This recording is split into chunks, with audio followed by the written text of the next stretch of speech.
Quita de retenciones y resultados.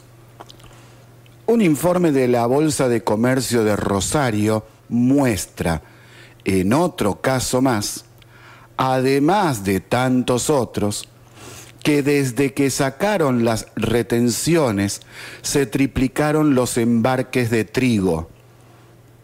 En 2017 se embarcaron 12,4 millones de toneladas.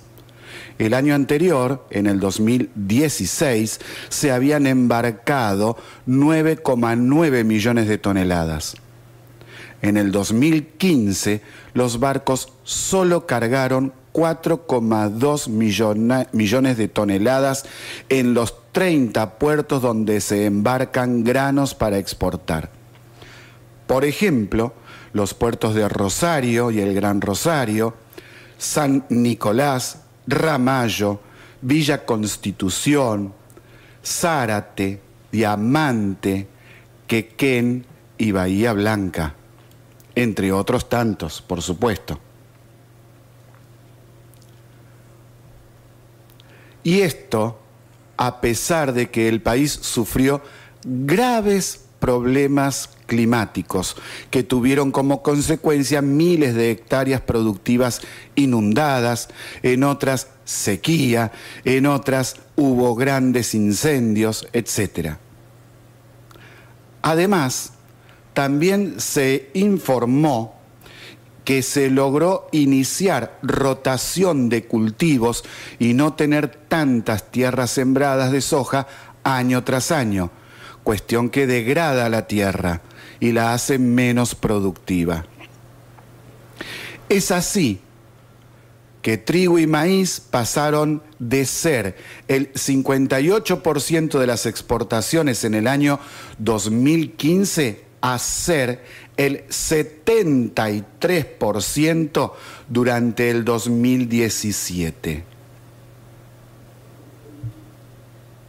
El maíz, en el 2015, tuvo exportaciones totales por 16,7 millones de toneladas y en 2016 y 2017 fueron 2 años consecutivos de unas 23 millones de toneladas. Entonces, se hace necesario explicar una vez más lo que pasó desde hace ya tantos años. Los productores del campo, como los mineros, los industriales, los de servicios, empresas de transporte, etcétera, pagan impuestos, pagan IVA, ganancias, ingresos brutos, tasas portuarias, el transporte, inmobiliario, automotor, etcétera. Pagan muchísimos impuestos, de los más altos del mundo.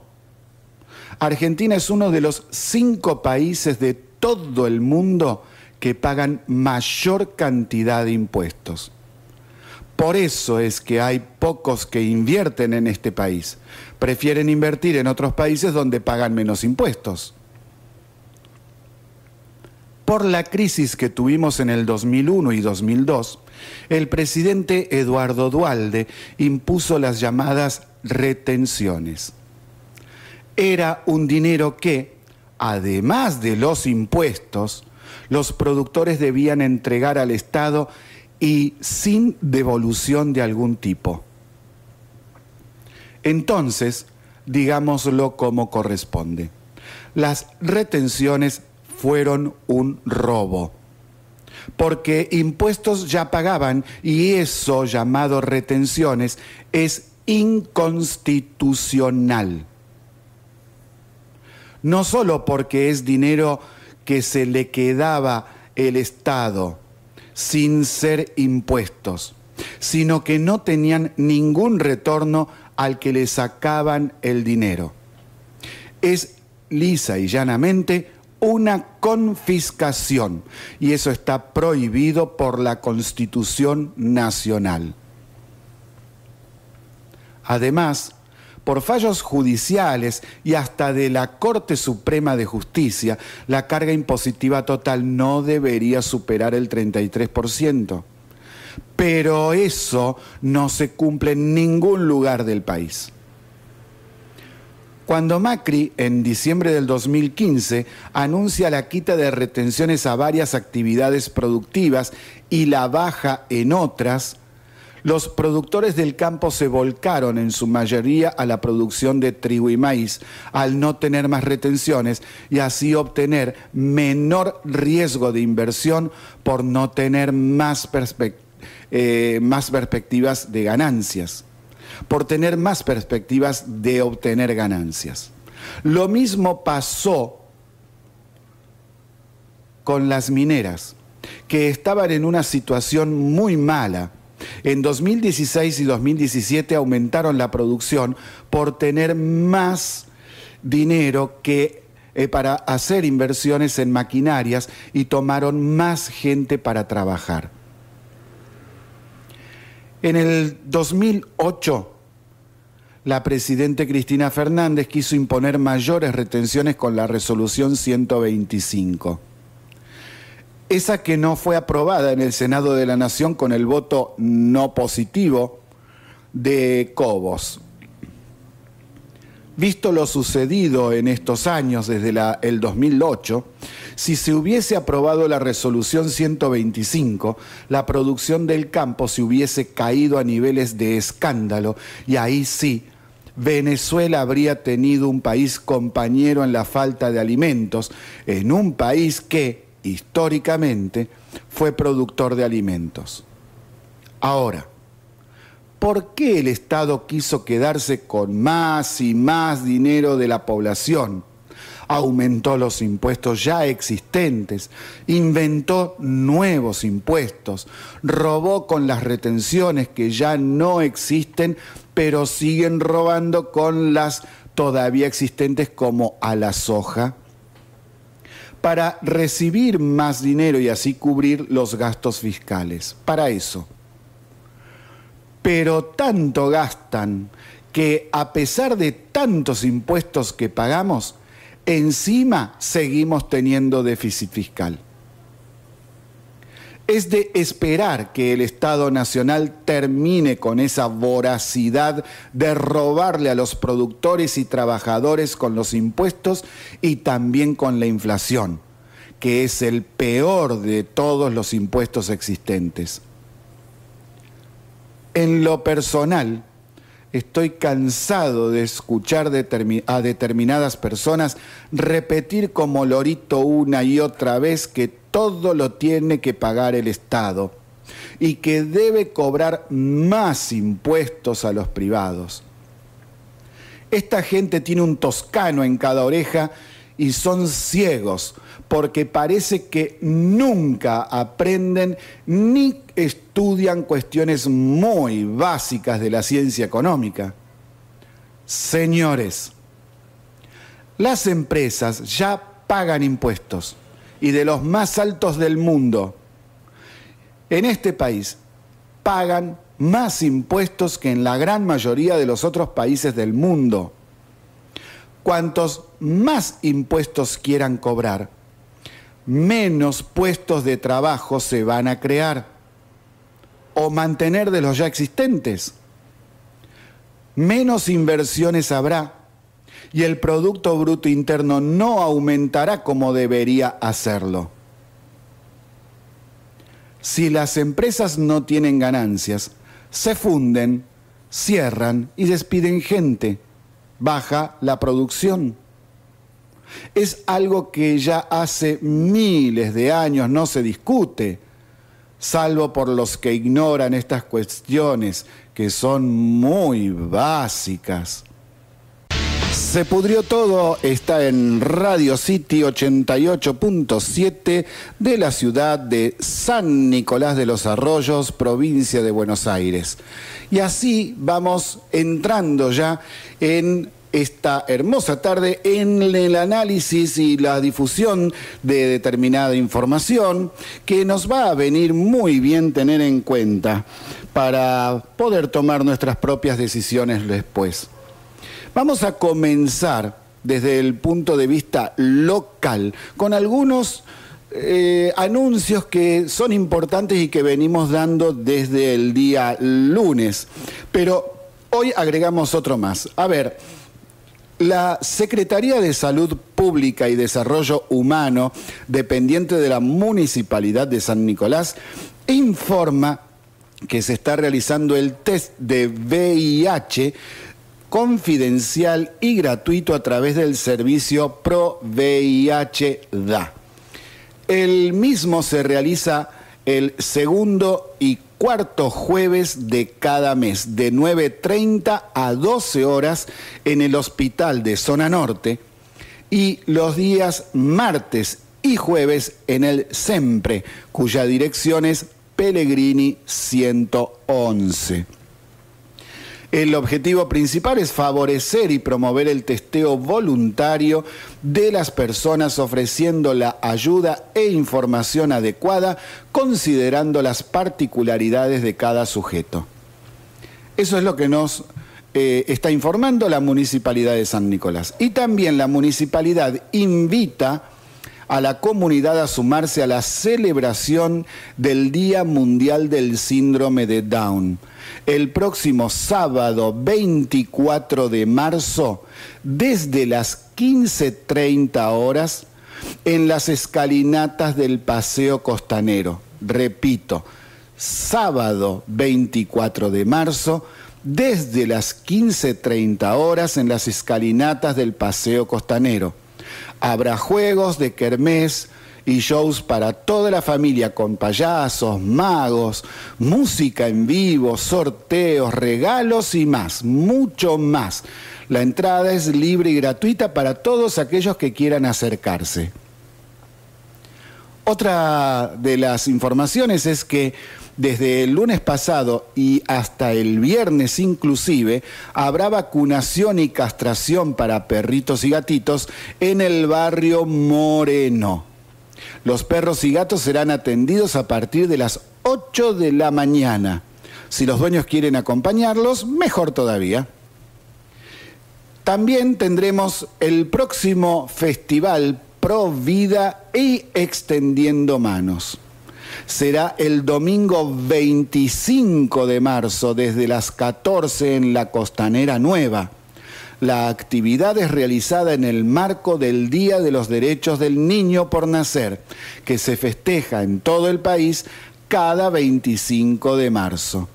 Con motivo de dicha efeméride, Extendiendo Manos invita a todos los nicoleños a estar juntos por la vida.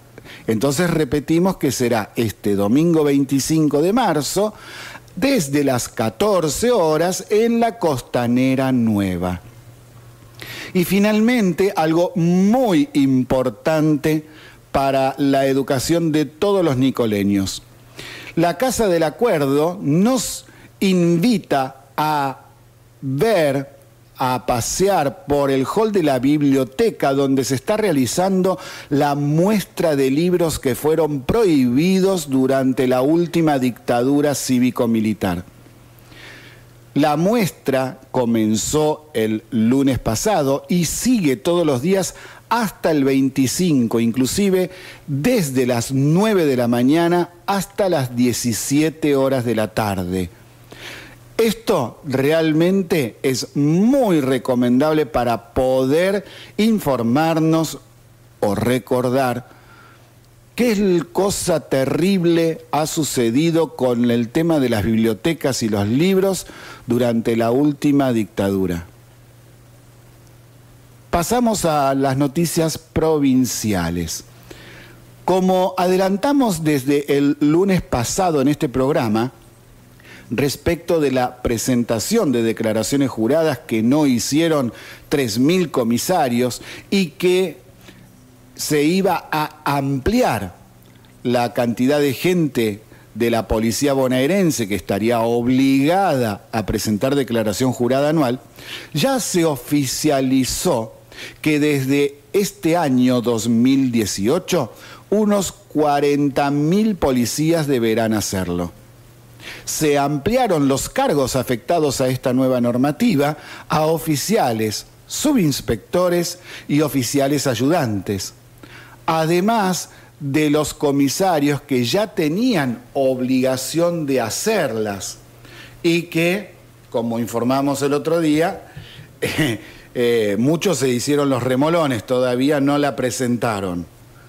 Entonces hay que poner bien en claro este tipo de cuestiones para que luego no haya tantos problemas o malos entendidos, porque uno puede estar pensando mal, ¿por qué no la presentan? ¿Que hay alguien que quiere ocultar algo?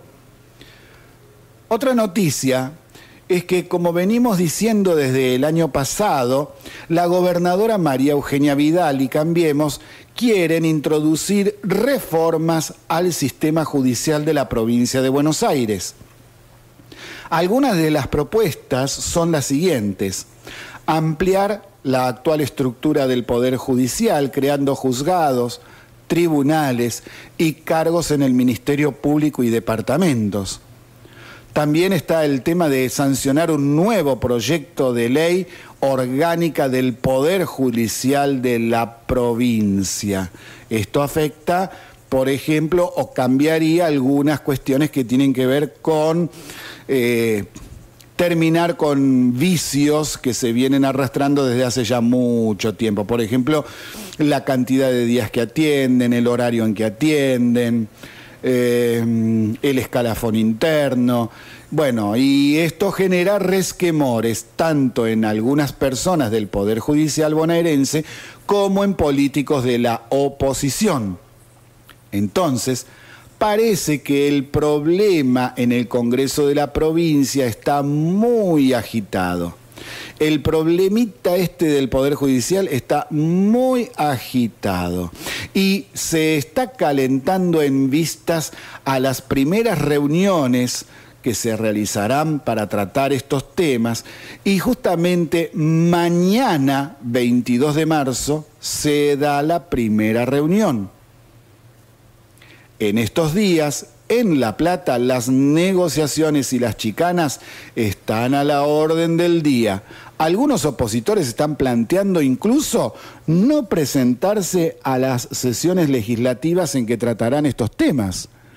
Hay discusiones en cuanto a lo reglamentario, si tienen que entrar o no, primero por comisión. En el reglamento también se especifica que se puede proponer el tema sobre tablas si es aprobado por 2/3 de los presentes. Es decir, hay mucha gente que está nerviosa. Si no gustan algunos de los cambios, propongan otros, pero cambios tiene que haber para mejorar la justicia de esta provincia que tanto necesita una lavadita de cara, pero una lavada de cara en serio, no hacer algo como para que después nada cambie. Se pudrió todo transmite desde Radio City, frecuencia 88.7 de la ciudad de San Nicolás, provincia de Buenos Aires, República Argentina. Hoy tenemos temas muy, muy importantes para tratar, para explicar, para analizar.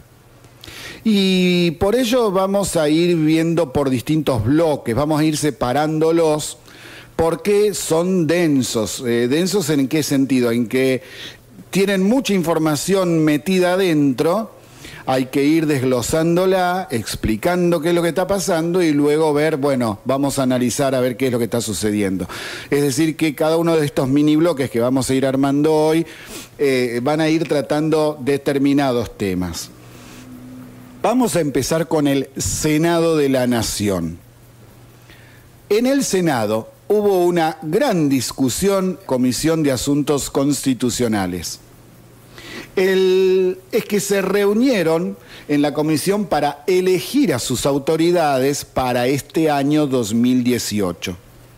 Por un acuerdo entre el jefe del interbloque Argentina Federal, Miguel Pichetto, y el presidente provisional del Senado, Federico Pinedo, la presidencia quedó para Dalmacio Mera, que es legislador del peronismo dialoguista, es decir, cercano a Pichetto, por la provincia de Catamarca y además, dato no menor, es primo de la familia Urtubey. Recordemos que la familia Urtubey tiene un gobernador en la provincia de Salta. Todo se desarrollaba normalmente en la reunión, pero sucedió que el senador por Córdoba de Cambiemos, Ernesto Martínez, pidió que en la próxima reunión, a realizarse la semana que viene, se analicen los pedidos de desafuero que esa comisión tiene pendientes desde ya hace muchos años, incluso el de fin del año pasado, por ejemplo, el caso de Carlos Saúl Menem, y en diciembre se sumó el de Cristina Fernández. Pichetto expresó que se venció el plazo de 60 días que tiene el Senado para tratar tales pedidos de desafuero, sobre todo el de Cristina Fernández.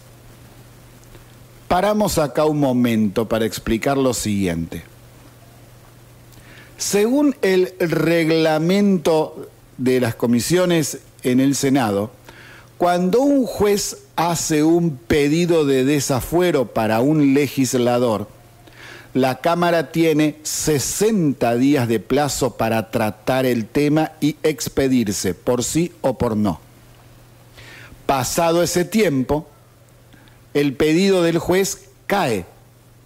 Entonces, cuando el juez Bonadío hace el pedido de desafuero en el mes de diciembre pasado, ya sabía que quedaría en la nada porque durante los meses de enero y febrero el Congreso está sin sesiones, de vacaciones, está en receso. Este tipo de maniobras chicaneras son las que enojan a tanta gente porque se nos ríen en la cara y lo hacen todo el tiempo, en diversas causas. Seguimos. Estábamos en que el senador Martínez de Cambiemos pidió tratar en la siguiente reunión, la semana próxima, los pedidos de desafuero y Pichetto le contestó que ya venció el plazo de 60 días. Acto seguido, el senador Marcelo Fuentes, del Frente para la Victoria Partido Justicialista, criticó al juez Bonadío diciendo que era una persecución política contra Cristina Fernández. Este señor hizo una larga exposición donde mezcló todo lo que se le cruzó por la cabeza. Incluso dijo que, y cito, están todavía frescas las imágenes de los allanamientos de madrugada, en pijama, en pantuflas, fin de la cita, refiriéndose a la detención de Amado Vudú, como si eso hubiese sido malo o ilegal. Nada que ver.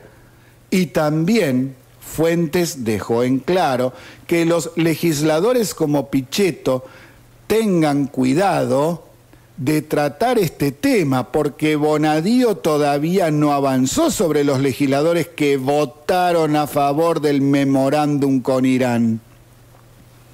Porque, recordemos, Pichetto fue uno de los que votó a favor del mismo cuando era también legislador en aquellos años del 2014. Fue uno de los que votó a favor.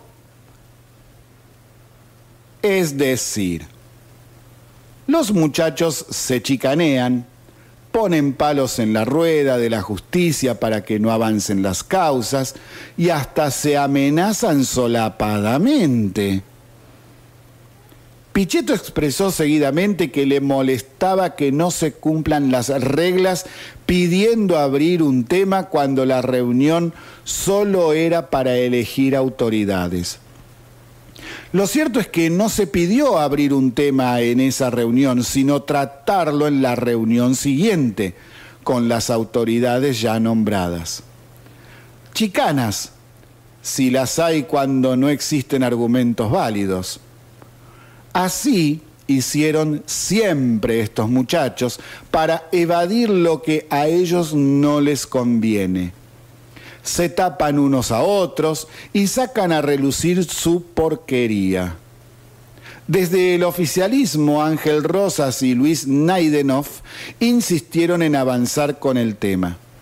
Hay obviedades, dijeron, que no se pueden negar desde el punto de vista político. Desde que entró el pedido de desafuero, más allá del interés del periodismo, la sociedad se pregunta ¿qué vamos a hacer? No podemos mirar para el costado. Pero hay un problema. En el Senado, Cambiemos está en franca minoría. La mayoría la tiene el PJ, que hace lo que Pichetto dice. Entonces, en el horizonte, se ve muy difícil, casi imposible, que se consigan los 2/3 de los votos para quitarle los fueros a Cristina Fernández y también a Carlos Saúl Menem. ¿Qué pasará con este tema? ¿Podrá llegar a discutirse en el Senado? El tema es si senadores del PJ accederán a votar o no el desafuero a Cristina Fernández. Lo que pasa es que también hay que tener en cuenta que hay legisladores que en el 2014 votaron a favor del memorándum con Irán. Entonces, se tapan unos a otros y así la causa no puede avanzar. Las leyes y las normas, los reglamentos, están siendo bastardeados, usados como chicanas, como ver qué vericuetos legales hay y existen como para zafar de acusaciones, procesos judiciales, posibles juicios. Lo que pasa es que mucha gente en la Argentina ve este tema con gran preocupación, no el de Cristina Fernández, el desafuero, no, el tema de la justicia.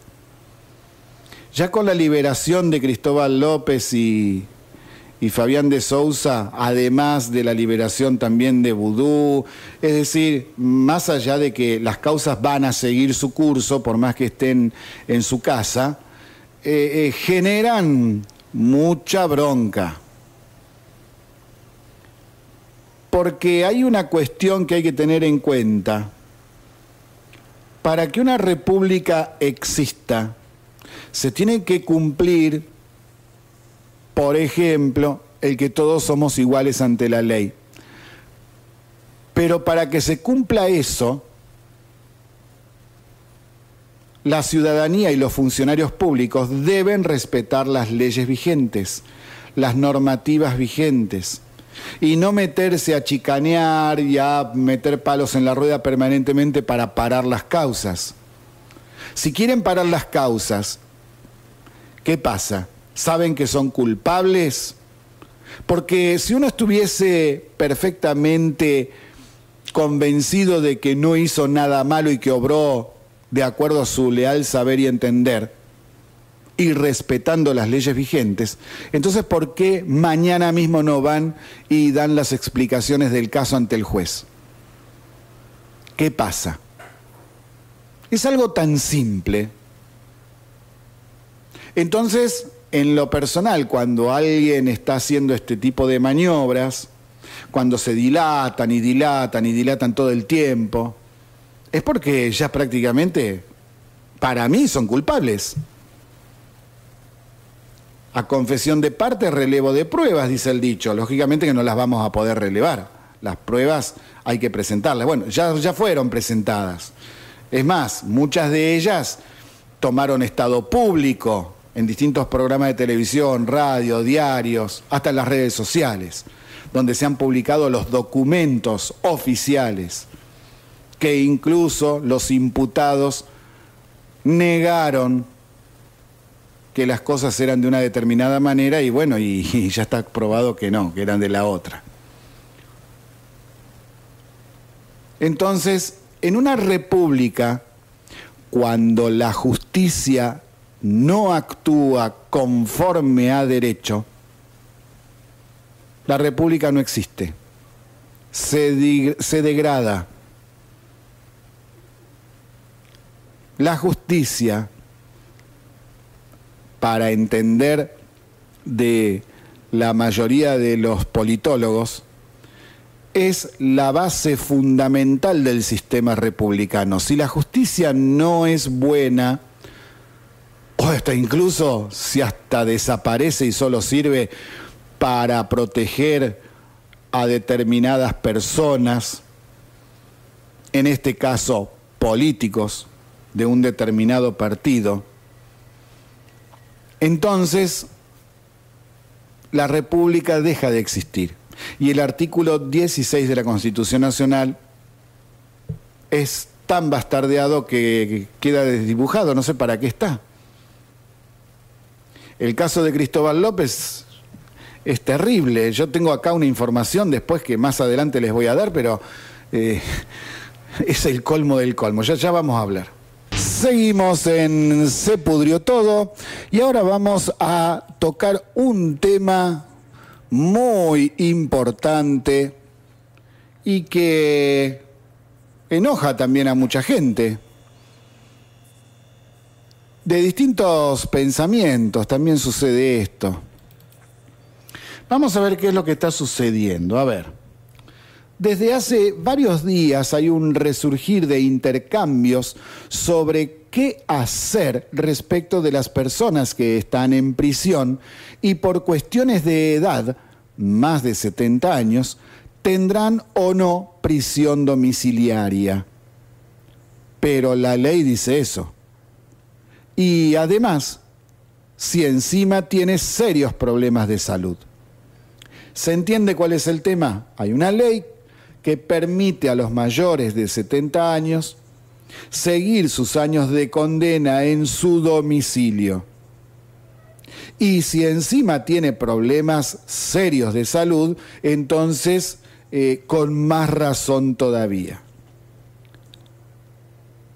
Una de las vertientes de esta discusión fue un informe del Servicio Penitenciario en donde estima que en este momento hay en nuestro país unos 1.400 casos que, según la ley vigente, estarían en condiciones de acceder a ella, a la prisión domiciliaria.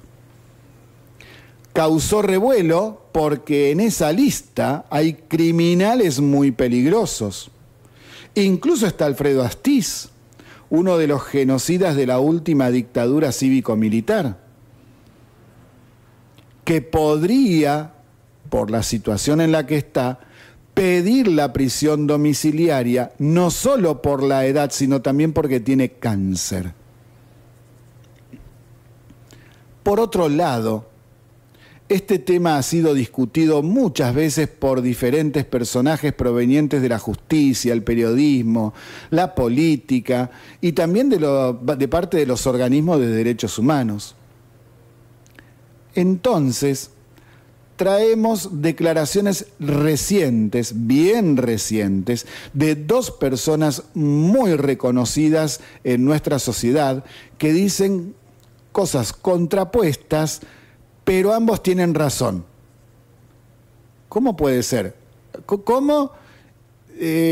A ver, hay dos personas muy conocidas que tienen que ver con el campo de los derechos humanos, que han dicho cosas que, a ver, podrían parecer contrapuestas, diferentes, contrarias,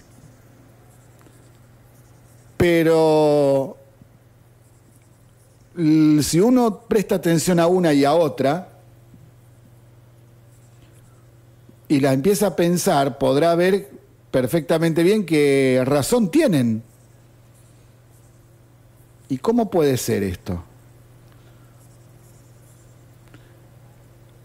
Graciela Fernández Meijide ex integrante de la CONADEP, la Comisión Nacional sobre la Desaparición de Personas, dijo lo siguiente: el personaje, por Astiz, me sigue provocando la misma reacción de siempre. Pero mal nos hubiera ido luchando por el respeto de los derechos humanos si no consideráramos que hasta nuestro peor enemigo tiene derechos. A determinada edad o con enfermedades terminales, mantener a una persona en prisión deja de ser una condena por un crimen para pasar a ser una venganza. Hay sentimientos contradictorios, dijo Fernández Meijide. No es que yo perdone a Astiz, pero si equivocó quien se creyó que peleábamos solo por el derecho de nuestros hijos. Repito esto último. Hay sentimientos contradictorios. No es que yo perdone a Astiz, pero se equivocó quien creyó que peleábamos solo por el derecho de nuestros hijos. Yo peleo por el futuro de nuestro país y lo haré mientras me duren las fuerzas, explicó la mujer que en 1976 también sufrió la desaparición de Pablo, su hijo adolescente, que en ese momento tenía 17 años. Consultada sobre si tendría la misma postura en caso de que supiera que el liberado fuera quien hizo desaparecer a su familiar, Fernández Meijide dijo esto: ¿por qué no me lo bancaría? Si yo me banqué que fuera constitucional la obediencia debida, por la cual se suspendieron todos los juicios. Si me banqué que Menem diera los indultos, estuve en contra. ¿Pero qué hacemos? ¿Vamos contra la ley? Es decir, a ver, aclaremos esto antes de pasar a la segunda persona. Fernández Meijide no olvida, no perdona, pero está diciendo que a la ley vigente hay que cumplirla. Y la ley dice una cosa que puede gustarnos o no, pero ella dice hay que cumplirla. La otra persona es Adolfo Pérez Esquivel, Premio Nobel de la Paz en 1980, que expresó lo siguiente, en cierta forma contestando estos dichos que antes había realizado Fernández Meijide. Esquivel dijo esto, cito: creo que los que cometieron crímenes de lesa humanidad también tienen derechos y no los tenemos que violar, pero a esa gente no se le puede dar la libertad. Y eso no significa venganza ni revanchismo. Son seres humanos que necesitan un trato digno, pero Echecolás o Astiz tienen que seguir en el lugar donde están detenidos. Deben ser tratados en forma humanitaria, pero en la cárcel común. No olvidemos que esta gente ha cometido crímenes atroces y esta reparación debe ser ante el pueblo, no ante una persona. Repito esto último. No olvidemos que esta gente ha cometido crímenes atroces y esta reparación debe ser ante el pueblo, no ante una persona. ¿Qué respuesta dan ellos sobre los desaparecidos? Ninguna, expresó Esquivel. Echecolás es responsable también de la desaparición de Julio López y en ningún momento dio señales de arrepentimiento. Aquí hay que tener las cosas claras. Hay que buscar la verdad, la justicia y la reparación a la sociedad por el daño hecho. Pero estos criminales deben cumplir su condena. Hasta acá las opiniones de Fernández Meijide y Pérez Esquivel. Fernández Meijide que dice, hay una ley, hay que cumplirla, nos guste o no, y Pérez Esquivel que está diciendo que los criminales de lesa humanidad deben estar en la cárcel y cumplir la condena completa en la cárcel. Y sí, si analizamos sus dichos, los dos tienen razón respecto de lo que sucedió y se está discutiendo. Unos por unas razones, otros por otras, pero están con verdades en las manos y las están diciendo. Hay leyes y las mismas están para cumplirse. Hubo leyes en el pasado muy malas como la obediencia debida y el punto final. Y luego fueron derogadas.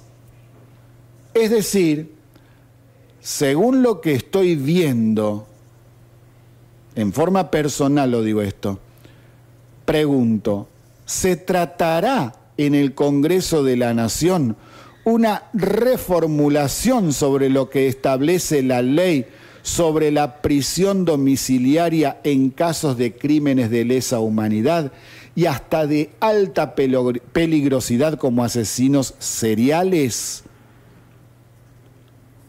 Me parece que sería lo que corresponde, poner el tema en discusión y ahí se verán las argumentaciones y qué surge de ellas. Meijide tiene razón en cuanto a que hay que respetar la ley vigente aunque no nos guste. Esquivel tiene razón al decir que determinadas personas no pueden tener prisión domiciliaria por su alta peligrosidad por los crímenes cometidos. Entonces, la ley debería ser revisada y, de ser necesario, cambiada para evitar que determinados criminales puedan tener prisión domiciliaria. Se entiende cuál es el problema, ¿no? Entonces, la sociedad va aprendiendo a partir de que van sucediendo cosas, que hay hechos, acontecimientos y procedimientos y procesos que nosotros tenemos que estudiar y analizar para ir mejorando nuestra sociedad con la organización de nuestras leyes, la justicia, la forma de gobernar, la forma de ser ciudadanos. Y ya pasaron muchos años y hemos tenido muchos casos emblemáticos respecto de estos temas que estamos hablando en este momento. Entonces, hoy estamos mucho más maduros, sabemos mucho más del tema de lo que sabíamos años atrás. Por eso nos parece muy bien que tanto Meijide como Esquivel se expresen y lo hagan en estos términos civilizados en donde se puede hablar, donde se puede intercambiar una idea, donde se puede plantear algo que es muy importante y es un debate que no viene mal tener. Sería muy positivo que esto sea tratado en el Congreso Nacional. Podrá luego la ley quedar como está o tener algún tipo de cambio, reformulación o una reformulación profunda, no lo sé.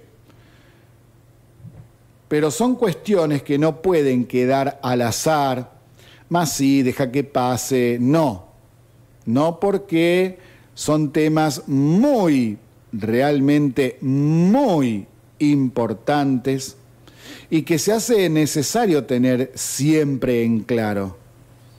hay que resolver problemas. Ahora, supongamos, ¿no?, que para los presos de lesa humanidad, como dice Esquivel, y yo estoy en lo personal de acuerdo con esta parte donde dice que los presos por crímenes de lesa humanidad no deberían salir por su alta peligrosidad. Y sí, son personas muy peligrosas para la sociedad por más años que tengan. No importa. Tienen una pena por crímenes atroces y deben cumplirla. Ahora, vamos a suponer que siga la ley vigente o que cambie. Si la ley cambia y sacan este tema de la prisión preventiva para presos de lesa humanidad, entonces hay cuestiones que van a tener que mejorar en el sistema penitenciario, porque personas que están con graves problemas de salud no tienen la infraestructura suficiente en las unidades penales para atenderlos. Tienen algunas deficiencias, sobre todo para aquellos que son enfermos terminales. También esto podemos sumarlo a las condiciones de nuestras unidades carcelarias, que deberían ser mejoradas en muchos casos. En otros, al parecer, la situación está bien, ha mejorado bastante respecto de años anteriores, pero hay un tema que a mí, en lo personal, me está preocupando. En los medios de comunicación, por lo general, no se han hecho mucho eco, que digamos, de la gran cantidad de drogas incautadas y la gran cantidad de personas que han sido detenidas y están siendo juzgadas por narcotráfico. Esto ha aumentado la cantidad de presos en gran porcentaje respecto de los que había años anteriores. Es decir, se está moviendo mucho la lucha contra el narcotráfico y están agarrando a gente y todos los días entran varios en cárceles que ya están superpobladas. Entonces a mí lo que me preocupa es el siguiente tema. ¿Van a construir cárceles nuevas o van a ampliar las existentes? Algo tienen que hacer. Ahora, ya sea ampliar las existentes o construir nuevas, a mí lo que realmente me preocupa es cómo lo van a hacer a eso. Es decir, me refiero concretamente a lo siguiente. Ustedes ya me escucharon muchas veces desde el año pasado hablar sobre lo mal que se construye en nuestro país desde hace muchos años.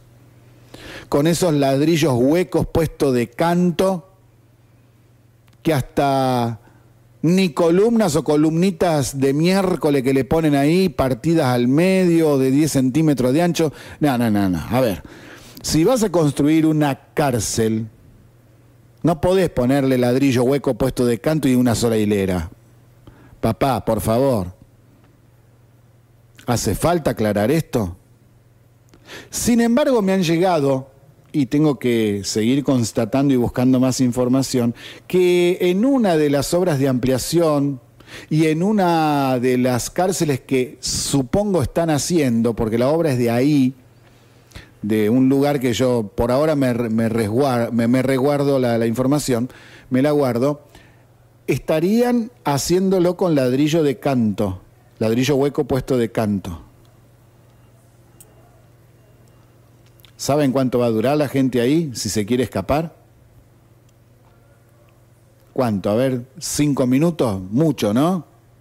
5 minutos si uno es muy alfeñique, muy flaquito y no tiene fuerza suficiente de darle una patada y hacer volar a la miércoles una parte de la pared. Y eso que no estoy hablando de alguna herramienta que puedan conseguir, que si no, 30 segundos están adentro. Entonces, se tiene que tener en cuenta todo esto, porque a mí no me parecería nada raro que el día de mañana informen que se terminó una cárcel o la ampliación de una cárcel y después resulta que se escaparon en masa, justamente porque está construida con ladrillo hueco y de canto. Vamos, por favor, che. Hay cosas que son demasiado obvias. Supongo que quedó claro el tema, ¿no es cierto? Estamos en Radio City desde San Nicolás, provincia de Buenos Aires, en la frecuencia 88.7. Martín Maglio quien les habla, y ahora vamos a entrar en el tema del día.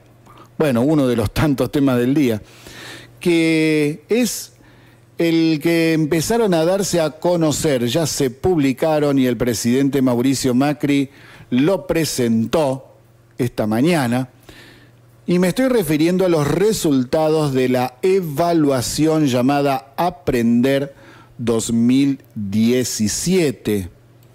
Recordemos lo siguiente: al sistema educativo se lo evalúa, por ejemplo, tomándole pruebas a fin de año a los alumnos para ver cómo andan en distintas áreas de conocimiento. Esto es lo que se ha dado a conocer el día de hoy, ya en forma oficial. Los documentos, tanto para el nivel primario como para el nivel secundario, con los resultados, se encuentran en nuestro sitio web sepudriotodo887.blogspot.com.ar, y ahí en la sección documentos tiene usted los archivos, uno para primaria y otro para secundaria, si quiere ver ahí el texto y los cuadros que se hicieron para mostrar los resultados que se han obtenido de las evaluaciones que se tomaron a fin del año pasado a nuestros alumnos del nivel primario y secundario. Vamos a ver lo siguiente. Recordemos que son las evaluaciones que se realizan a alumnos de la primaria y de la secundaria a fin de cada uno de los años. En sus resultados, en general, podemos decir que se ve que en algunas cuestiones se avanzó, se mejoró respecto de las evaluaciones de años anteriores.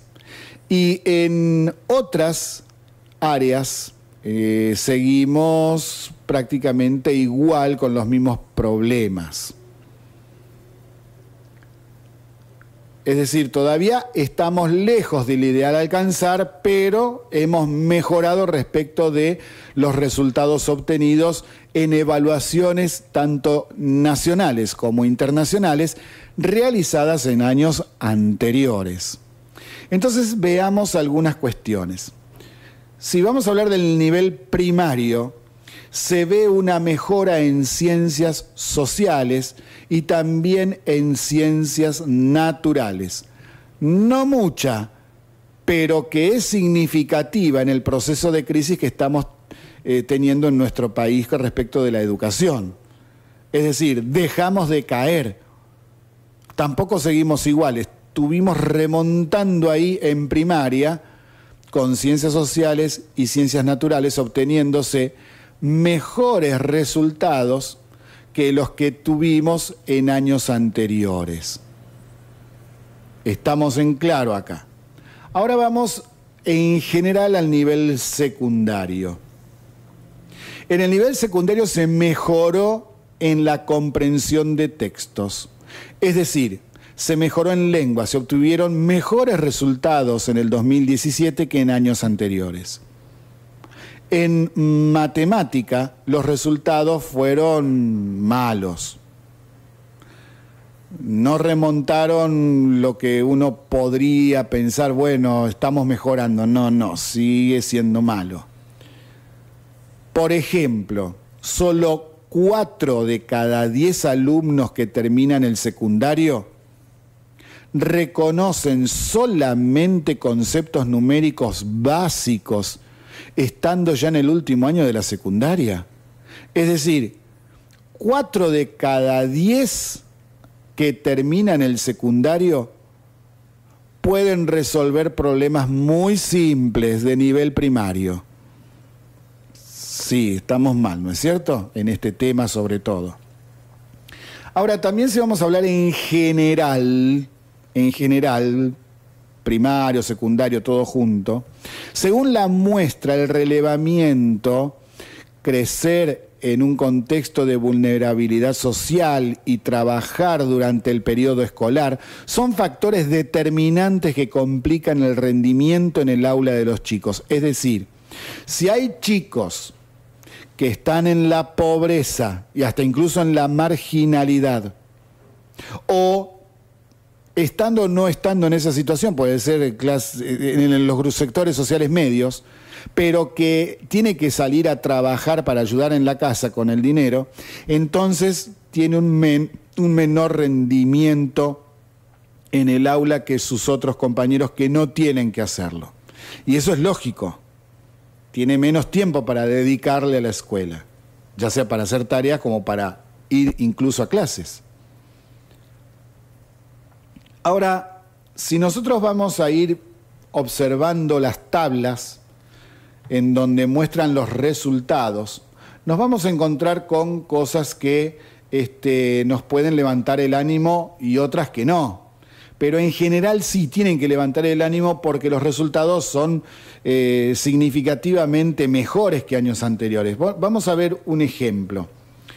Acá hay una tabla donde comparan la evaluación del 2013 con la del año pasado, es decir, 4 años de diferencia.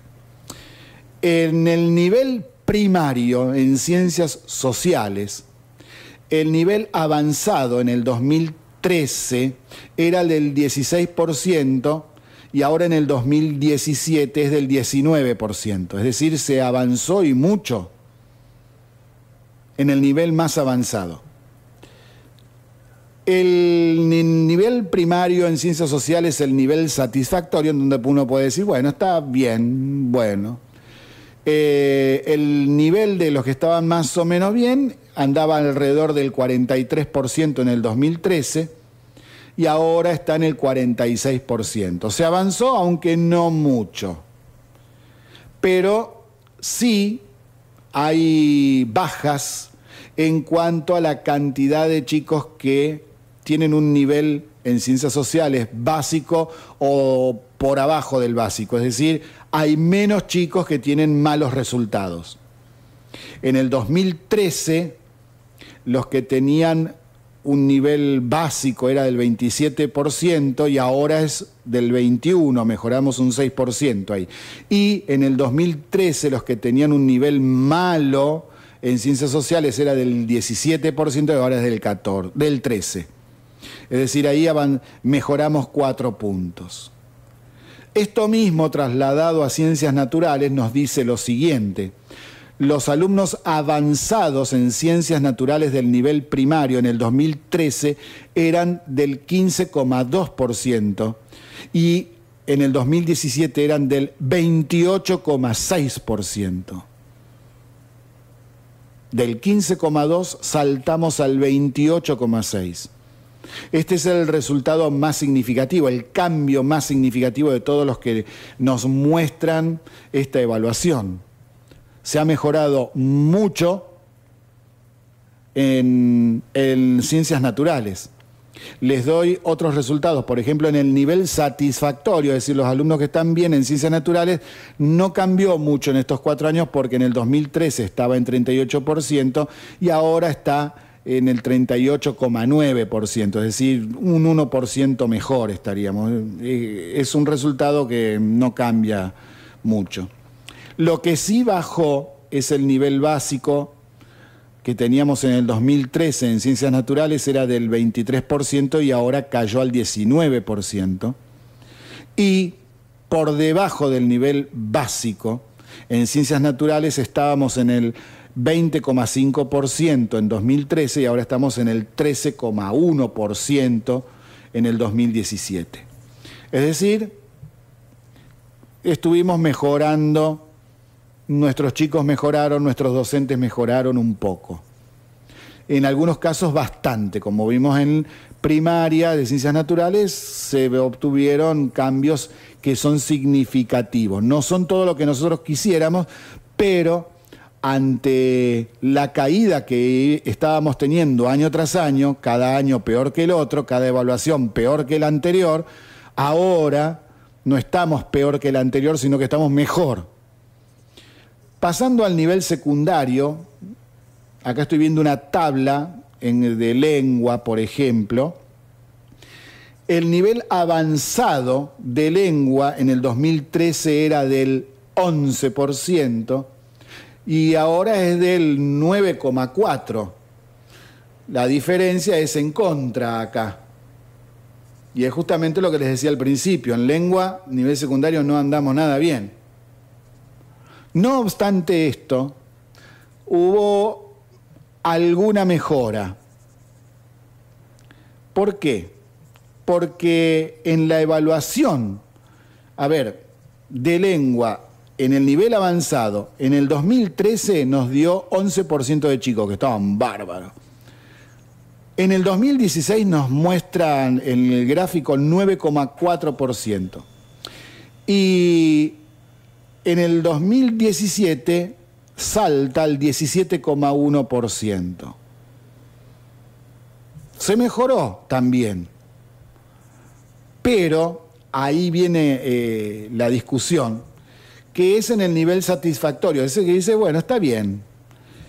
En el 2013, en lengua, era del 39,5%.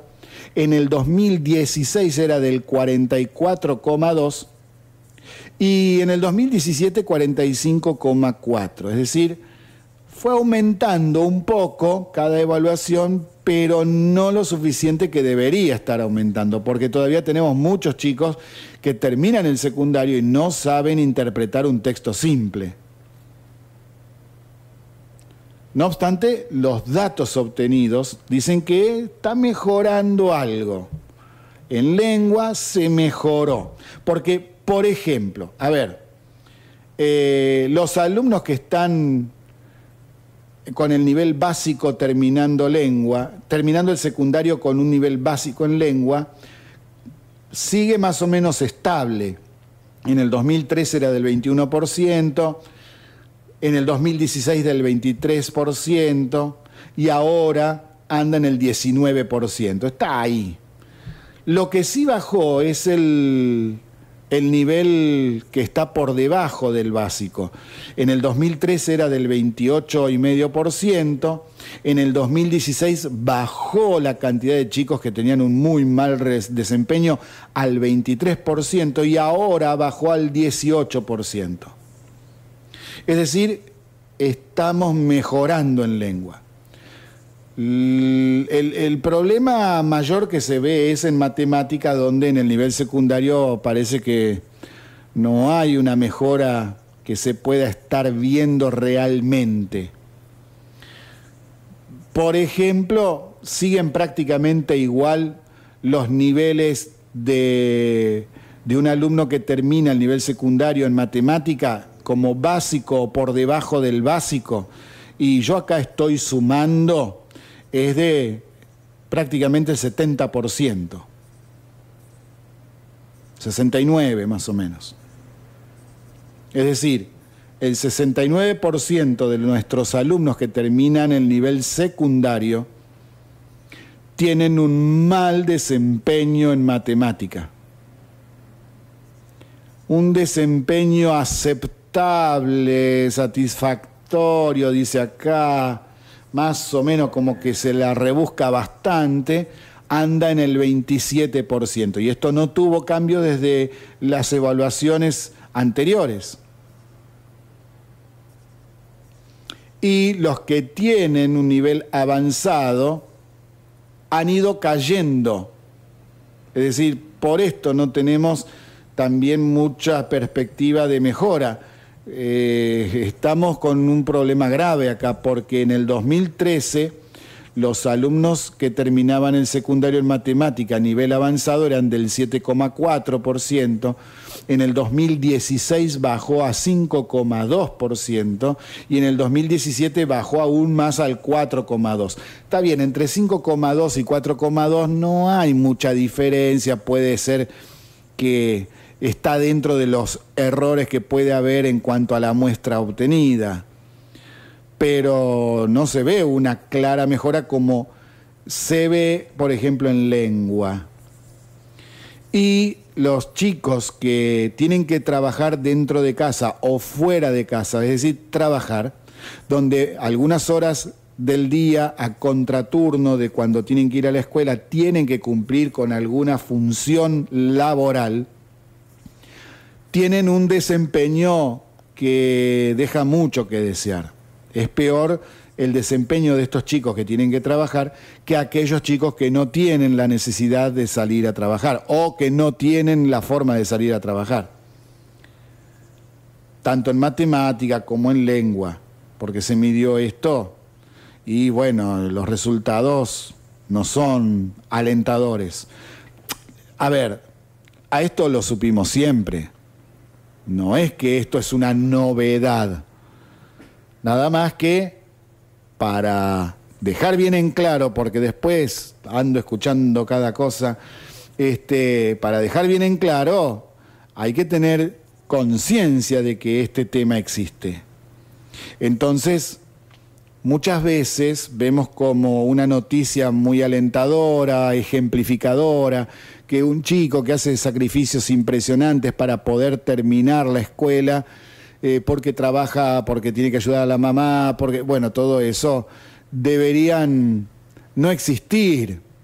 Es decir, debería tener ese chico otro contexto, pero es parte de nuestra realidad y hay que conocerlo e ir viendo qué es lo que podemos hacer para mejorarle la vida a todos esos chicos que incluso abandonan la escuela porque no pueden no trabajar, porque en la casa hay serios problemas, por ejemplo. Bueno, esto está todo ahí y nosotros subimos este estudio, toda la información a nuestro sitio web. Repito la dirección, sepudriotodo887.blogspot.com.ar y ahí en la sección documentos van a ver en el listado de documentos que hay, que está el Aprender 2017, un documento para primaria y un documento para secundaria. Entonces, ahí ustedes pueden acceder al estudio, a la información completa de lo que se ha publicado, se dio a conocer el día de hoy. Hay muchos otros datos. Algunos pueden ser más preocupantes que otros, ya vamos a ir hablando en sucesivos días para no cansar con este tema por ahora. Y para terminar con esto que estábamos tratando, el tema de las escuelas, hay un apartado muy interesante que ya el año pasado había mostrado, cuando se dieron a conocer los resultados del Aprender 2016, había mostrado resultados que los especialistas no esperaban. Me voy a referir ahora a las escuelas rurales que tuvieron mejores resultados en ciencias sociales que en las escuelas urbanas. En el primario, mejores incluso que en el secundario. Estoy hablando de las escuelas rurales. Es decir, a ver, las escuelas rurales en ciencias sociales tuvieron mejores resultados que en las escuelas urbanas. Y en las escuelas rurales, mejores resultados en su nivel primario que en su nivel secundario. Incluso en matemática, las escuelas rurales, tanto en primario como en secundario, obtuvieron mejores resultados que las escuelas urbanas. Y usted dirá, ¿qué tiene de raro? No, que tiene de raro porque en general las escuelas rurales tienen muy poca infraestructura. en general, no digo todas, pero en general han sido descuidadas. Quizá podríamos decir incluso hoy siguen siendo descuidadas. A sus maestros les pagan miserias y ellos tienen que hacer sacrificios enormes para llegar a trabajar allá. No solamente por los caminos que les tocan transitar, sino las grandes distancias que deben recorrer, sino porque además de su sueldo, sí, de su sueldo, utilizan gran parte de lo que ganan en solventar gastos de la escuela para sus alumnos, ya sea en útiles escolares como hasta en comida, zapatillas, un pullover. Se consigue como sea, pero se consigue.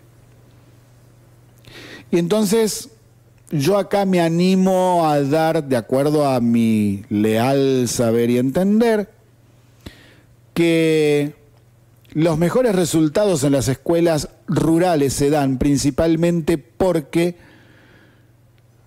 podemos observar que el docente de escuela rural sabe lo que es el sacrificio, sabe y conoce perfectamente lo que significa no estar bien, no vivir bien, no tener dignidad muchas veces en cuanto a los servicios que se tienen, en cuanto al mobiliario, el morirse de frío en invierno y de calor en verano, ver a sus chiquitos muchas veces con hambre,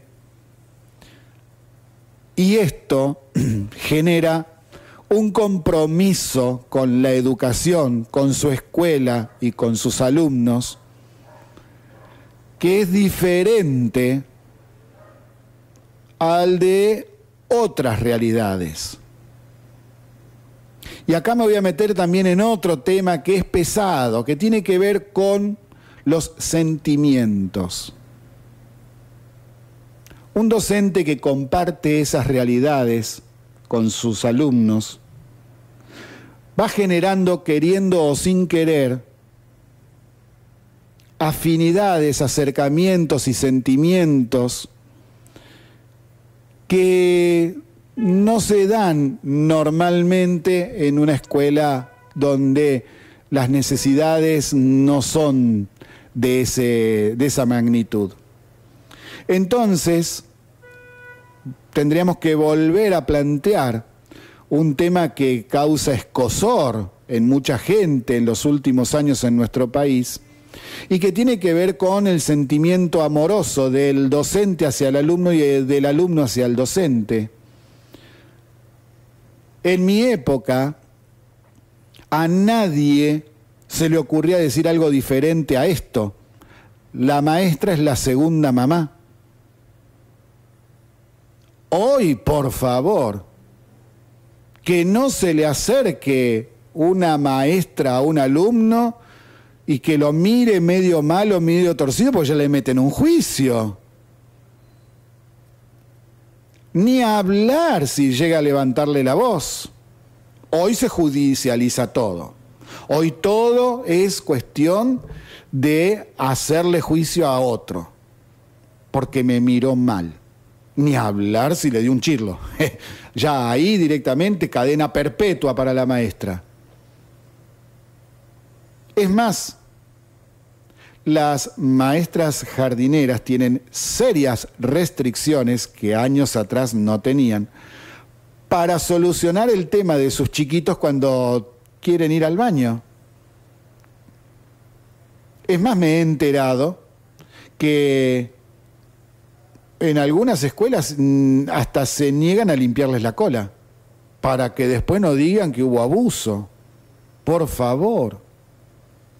Entonces, cuando ya nos vamos de mambo con todo este tipo de cuestiones y empezamos a poner barreras entre las personas, la sociedad no se integra y tenemos miedo de expresar cariño por el que está al lado, respeto incluso.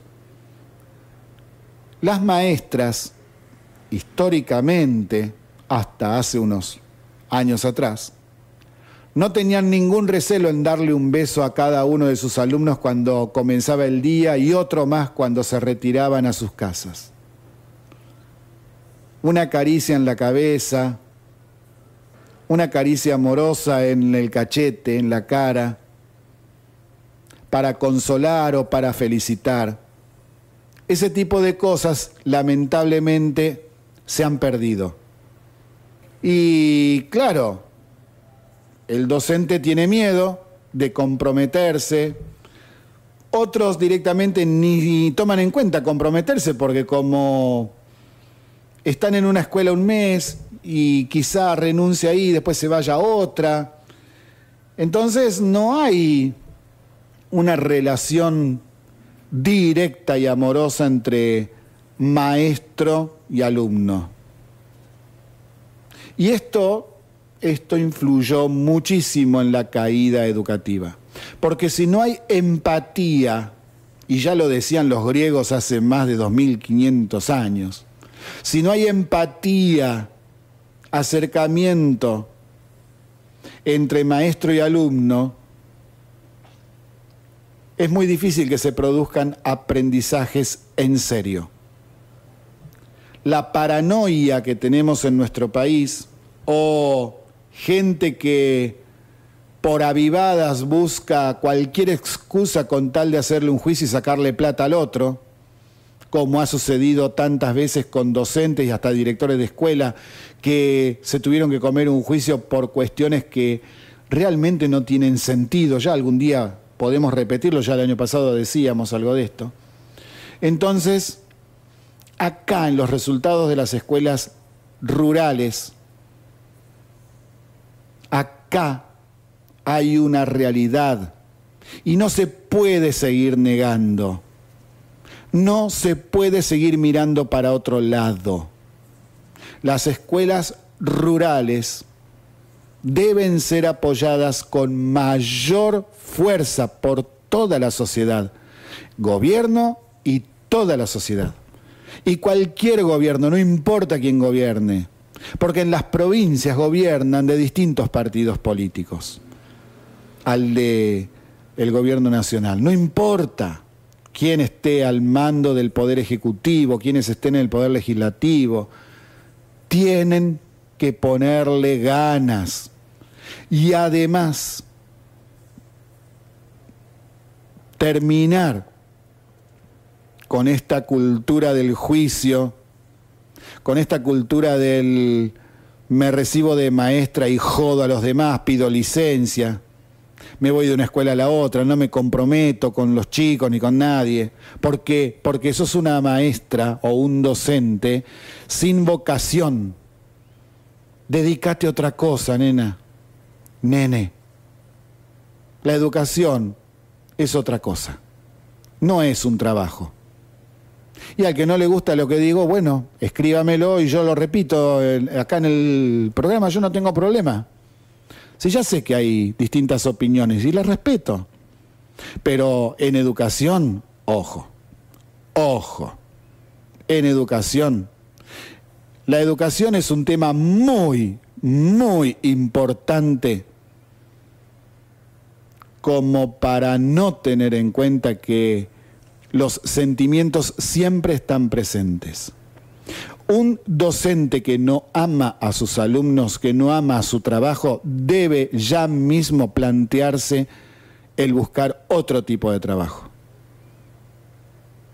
Porque le está haciendo mal a él mismo, que no está conforme con estar en la escuela, y le está haciendo mal a muchos chicos que no encuentran empatía con el docente, una luz, un faro, un modelo, alguien que les ofrezca durante tantas horas al día que están en la escuela una contención afectiva, un cariño. Los chicos, sobre todo en jardín y en primaria, necesitan cariño y amor las 24 horas del día. No pueden estar 5 o 6 horas fuera de su casa con una persona que los trata, no digo mal, pero con distancia, poniendo distancia. No es así. No es así. Eso no da resultado. La historia y los hechos están para aprender. La gran pregunta es, ¿quieren aprender?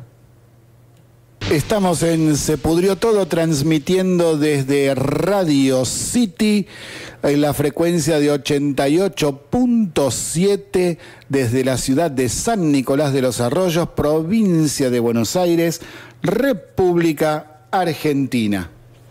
Popularmente los argentinos tenemos dichos para ejemplificar lo que sucede en la realidad. Uno de ellos es el colmo del colmo. ¿Cuál es el colmo de un colmo? Otro colmo. ¿Se acuerda de ese? El colmo de un colmo es otro colmo. Además, se dice que este es un país generoso, haciendo alusión a cosas que pasan y que son realmente increíbles. Y también se dice siempre que este país da para todo, haciendo también alusión a cosas que no puede ser. Mirá lo que está pasando. Entonces, por ejemplo, ayer me informaba sobre un caso en Salta. Una persona que trabaja en una municipalidad que se llama Sergio, cumple los 60 años, y cuando cumplió los 60 años, se presentó ante la municipalidad con un documento que decía Sergia. No cambió su aspecto, seguía con su barba, vestido de hombre, todo igual. Pero cambió su nombre a Sergia. Entonces, ¿qué es lo que pasó? Pidió la jubilación. ¿Cómo? Y sí, porque los hombres se jubilan a partir de los 65 años y las mujeres a partir de 60. Entonces, ¿qué hizo este hombre? Se presentó, cambió su sexo en el documento, su nombre, pero siguió viviendo como hombre. El objetivo no era que él se sentía un hombre una mujer encerrado en el cuerpo de un hombre y que, bueno, dio a conocer su identidad. No. El objetivo era jubilarse 5 años antes. ¿La ley lo permite? Y como está hecha, sí. Puede causarnos gracia, indignación, pero son cosas que pasan en el país y son huecos legales que en algún momento va a haber que tratar, que llenar. A ver, muchachos, las avivadas, ¿eh? Pero este tema de que el colmo del colmo es otro colmo, este tema de que es un país generoso, este tema de que este país da para todo, tiene un vericueto que no es gracioso. Hay una situación que encaja perfectamente en estos 3 dichos populares, y me refiero a Cristóbal López. ¿Qué pasa con Cristóbal López? Denunciará a la AFIP por apropiación de fondos. Sí, escuchó bien. Cristóbal López denunciará a la AFIP por apropiación de fondos. Justamente él, que se apropió de más de $1.000 millones por el no pago de impuestos. ¿Y por qué? Porque por pedido de la AFIP se realizaron embargos a sus empresas y a sus cuentas bancarias. Pero parece que el señor tenía plata en otro lado, porque apenas le dieron la libertad el viernes pasado, lo primero que hizo fue tomar un avión privado, y eso cuesta muchos miles de dólares. ¿De dónde lo sacó? ¿Y a dónde fue? Fue a Misiones, a las cataratas, para reencontrarse con Grudke, esa que era su novia y lo dejó cuando lo metieron preso, se le terminó el amor. Ahora que está libre, ¿le volvió el amor? Estados Unidos confirmó que evalúa exceptuar a la Argentina de las trabas al acero y al aluminio. Recordemos que el presidente Donald Trump aumentó los impuestos de importación a Estados Unidos a un 25% para el acero y un 10% para el aluminio. Esto elevaría mucho los precios de estos bienes dentro de ese país, beneficiando a sus propios productores que ese impuesto no lo tienen que pagar. De aplicarse esos impuestos a los bienes producidos en Argentina, destinados al mercado estadounidense, perderían muchos clientes porque sería más barato comprarlos a los que los producen en su propio país. Por negociaciones entre Macri y Trump, Estados Unidos anunció que está estudiando el caso y está evaluando no cobrar ese impuesto a los bienes producidos en Argentina. Y así nuestros productores podrían seguir exportando en buenas cantidades al tener precios más bajos dentro de ese país. En nuestro país, las empresas involucradas que podrían perjudicarse si no se consigue esto serían Techint y Aluar.